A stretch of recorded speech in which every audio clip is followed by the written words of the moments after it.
Hello दोस्तों। अरस्तु विज्ञान के इस प्लेटफॉर्म पे आप सभी का स्वागत है। हम लोग यूजीसी इन्वायरमेंटल साइंस का लेक्चर देख रहे हैं। आज के लेक्चर में हम लोग यूनिट 2 का topic organic and inorganic component of soils को डिटेल में देखेंगे। ये जो टॉपिक है ये बहुत ही इम्पॉर्टेंट है आपके एग्ज़ाम के पॉइंट ऑफ व्यू से। तो आइए हम लोग स्टार्ट करते हैं। Organic and inorganic component of soils. तो सबसे पहले हम लोग को सॉइल्स के बारे में देखना है। सॉइल्स क्या होता है? एक हेट्रोजीनस मिक्सचर होता है। हेट्रोजीनस का मतलब होता है डिफरेंट। हेट्रो का मतलब होता है डिफरेंट। तो different mixture of air, water, inorganic and organic solids, also some microorganisms. अब ये होता क्या है कि ये सभी चीज़ों से मिलके बनता है सॉइल्स। ठीक है, एयर के भी मिलने से, वाटर के भी मिलने से, और साथ में इनऑर्गेनिक और ऑर्गेनिक कंपाउंड होने चाहिए सॉलिड्स। कभी कभी जो माइक्रो ऑर्गेनिज्म डेड कर जाते हैं तो उनके भी कुछ पदार्थ एक साथ मिलके क्या बनाते हैं? Soils. Each component is important for supporting. ये जितने भी कंपोनेंट है वो बहुत ही हेल्पफुल है। किसके लिए? प्लांट ग्रोथ के लिए, माइक्रोबियल कम्युनिटीज़ के लिए एंड केमिकल डिकम्पोजिशन के लिए। ठीक। अब मान लीजिए प्लांट का ग्रोथ हो रहा है, माइक्रोब्स अपने कम्युनिटी में रह रहा है। अब वो किस तरीके से रह रहा है, ये सब कुछ सपोर्ट में आते हैं सॉइल्स में, और या तो केमिकल डिकम्पोजिशन के लिए। अब ये सब तो हैं, लेकिन कितने कितने हैं? तो इनऑर्गेनिक सबसे ज़्यादा पाया जाता है 45%, फिर एयर वाटर पाया जाता है 25% ऑर्गेनिक कम मात्रा में पाए जाते हैं सॉइल्स में 5%। तो ये थी कुछ इंट्रोडक्शन पार्ट। अब आगे आते हैं कि सॉइल का फंक्शन क्या होता है। हम लोग हर चीज़ को छोटे छोटे टॉपिक में पढ़ते जाएंगे। ये क्या करता है? प्रोवाइड करता है ग्रोथ। किसको? प्लांट को। Growth mediums for the plant. ये मॉडिफायर है, act as modifier of the earth atmosphere. One of the most crucial component of biosphere. Bios मतलब ये जो पूरा वायुमंडल है ना, बायोस्फेयर, पूरे अर्थ, सॉइल जो है सबसे क्रूशियल कंपोनेंट है, क्योंकि ये हैबिटेट प्रोवाइड करता है ऑर्गेनिज्म को, जीने का रास्ता दिखाता है। अब मान लीजिए मिट्टी है, तभी तो पेड़ बढ़ रहा है। यदि मिट्टी नहीं होगा तो पेड़ बढ़ेगा नहीं। हम लोग सभी जानते हैं कि कोई भी प्लांट का ग्रोथ कहाँ होता है? सॉइल में। ठीक। अब आइए, हाउ सॉइल इज फॉर्म्ड। बहुत सारे प्रोसेस है, हम लोग एक दो प्रोसेस को जानेंगे। Soil is formed by weathering of rocks. चट्टान, चट्टान जब छोटे छोटे टुकड़ों में टूटता है ड्यू टू वेदरिंग, उससे सॉइल्स बनते हैं। Solid rock can weather away in one of the three ways into the soil, namely. ये जो सॉलिड रॉक होते हैं ना, भारी चट्टान, एकदम कठोर चट्टान, वो इन तीन तरीके से सॉइल्स में बदलते हैं। कौन कौन से? मैकेनिकल वेदरिंग, केमिकल वेदरिंग और बायोलॉजिकल वेदरिंग। ठीक। अब ये मैकेनिकल वेदरिंग क्या होता है? Is commonly observe near the surface of the अर्थ। ये धरती का सरफेस पे ऑब्जर्व किया जाता है। इसको हम लोग फिजिकल वेदरिंग भी कहते हैं। Influenced by the physical force such as wind, water, temperature. होता क्या है, जब बहुत तेज़ी से हवा चल रही हो, वो चट्टान से टकराएगी तो उसको छोटे छोटे टुकड़ों में बांटेगी। इसमें बहुत साल लग जाते हैं, लाखों करोड़ों साल लग जाते हैं। वाटर उस चट्टान से जब नीचे उतरेगी, रेनफॉल होता है चट्टान के ऊपर, वो जो उसको तोड़ तोड़ के नीचे लाता है सॉइल्स को, उस तरीके से भी मिट्टी बनते हैं। इसको हम लोग मैकेनिकल वेदरिंग कहते हैं। और due to temperature, temperature increase होने से भी और डिक्रीज होने से भी चट्टान टूटते हैं। ठीक। अब बात आती है केमिकल वेदरिंग। केमिकल वेदरिंग का मतलब होता है when rocks are broken down by chemical reaction. जब केमिकल रिएक्शन से रॉक्स टूटे। ठीक है। ये क्या करता है? चेंज कर देता है केमिकल कंपोजिशन ऑफ सॉइल। मान लीजिए चट्टान जब सॉइल से परिवर्तन हुआ तो पहले उसका केमिकल कंपोजिशन जो भी हो, लेकिन ये मान लीजिए एसिड रेन से रिएक्ट होता है। अब एसिड रेन यदि केमिकल पे पड़ेगा तो जो रिएक्शन होगा तो केमिकल चेंज होगा ही। ठीक है। तो ये उसके केमिकल कंपोजिशन को भी चेंज कर देता है सॉइल्स को। बायोलॉजिकल वेदरिंग क्या होता है? Is weathering caused by plants and animals. Plants and animals release acid forming chemicals that cause weathering and also contribute to the breakdown of rocks and landforms. कभी कभी plant और animals के द्वारा भी biological weathering देखा जाता है, soils बनते हैं। प्लांट्स एनिमल्स क्या करते हैं, कुछ एसिड टाइप के केमिकल रिलीज करते हैं, जिससे क्या होता है, ब्रेक डाउन होता है रॉक्स का, अब वो लैंड फॉर्म्स में बदल जाते हैं। ठीक है, तो इस 3 प्रकार से सॉइल्स का फॉर्मेशन होता है। एक होता है मैकेनिकल वेदरिंग, एक होता है केमिकल वेदरिंग, एक होता है बायोलॉजिकल वेदरिंग। अब आइए हम लोग आगे पढ़ते हैं। There are 5 basic component of soils when present in the proper amount. 5 प्रकार के कंपोनेंट होते हैं जो सॉइल्स में पाए जाते हैं, और यही है बैकबोन। जितने भी टेरेस्ट्रियल प्लांट इकोसिस्टम में पाए जाते हैं उनके बैकबोन यही है। कौन कौन से भाई पदार्थ हैं?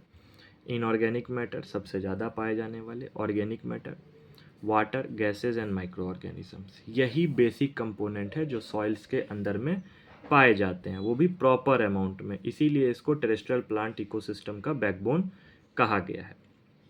तो हम लोगों ने सॉइल्स के इंट्रोडक्शन को देखा, फंक्शन को देखा, फिर सॉइल कैसे बनते हैं, कौन से बेसिक कंपोनेंट होते हैं।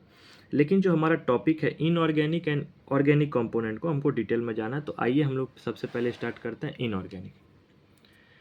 इनऑर्गेनिक मैटर में सबसे पहले आता है minerals.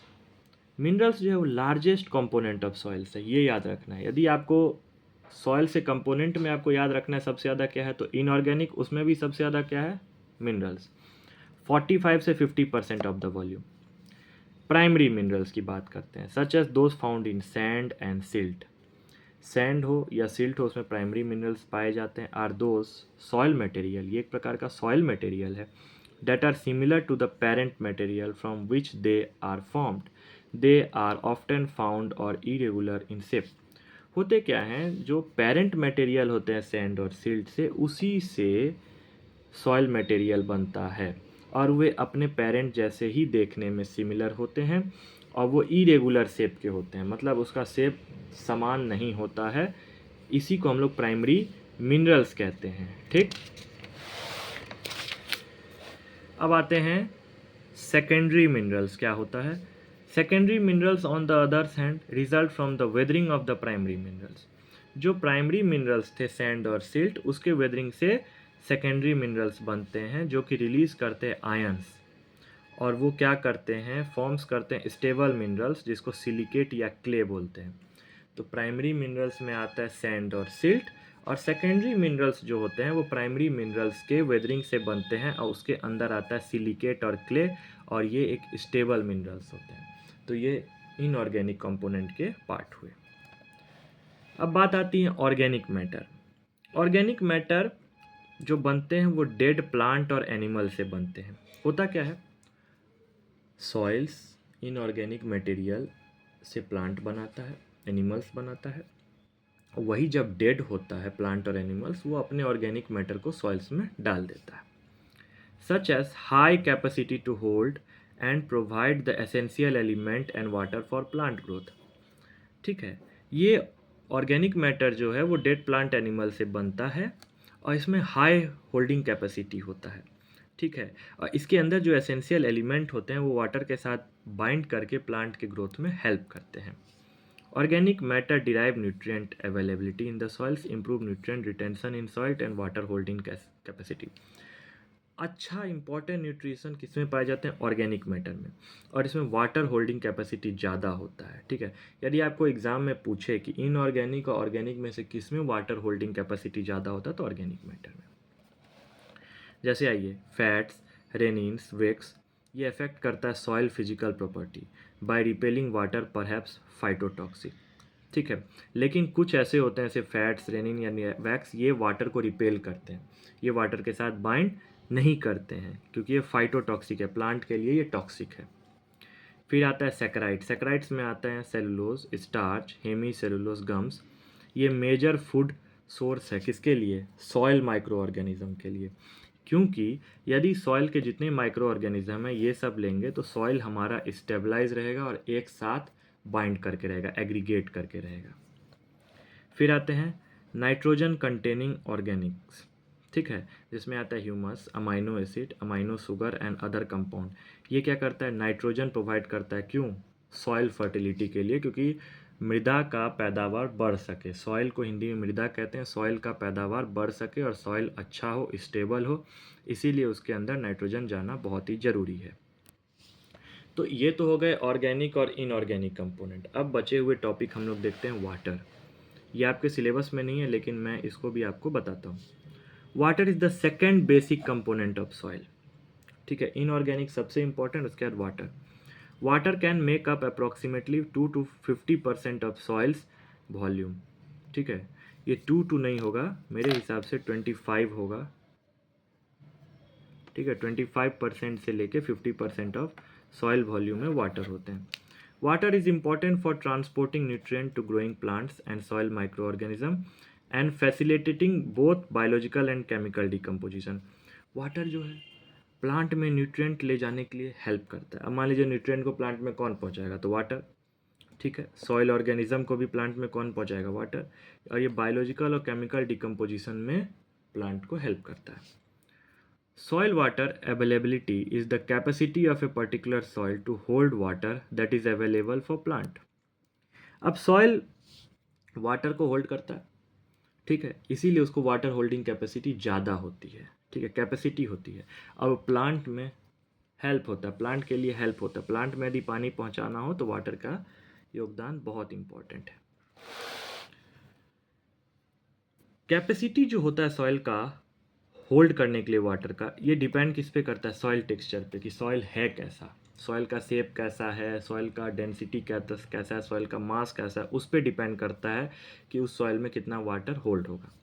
The more smaller particles in soil more water the soil can retain.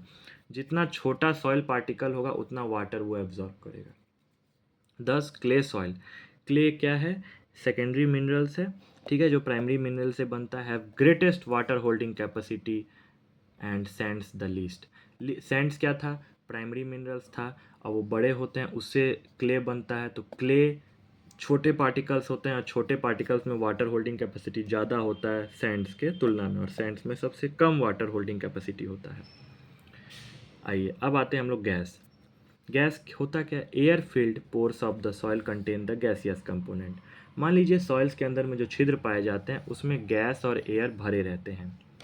Nitrogen and oxygen present in the pore, उस पोर्स के अंदर नाइट्रोजन ऑक्सीजन घुस जाते हैं, जो कि जनरली द एटमॉस्फेरिक एयर होते हैं फिक्स्ड बाय द ऑर्गेनिज्म। जो वायुमंडल में ऑर्गेनिज्म द्वारा ऑक्सीजन या नाइट्रोजन फैला गया है या फैलाव किया गया है, वो क्या करते हैं, सॉइल्स के छिद्र में जाके छुप जाते हैं या घुस जाते हैं।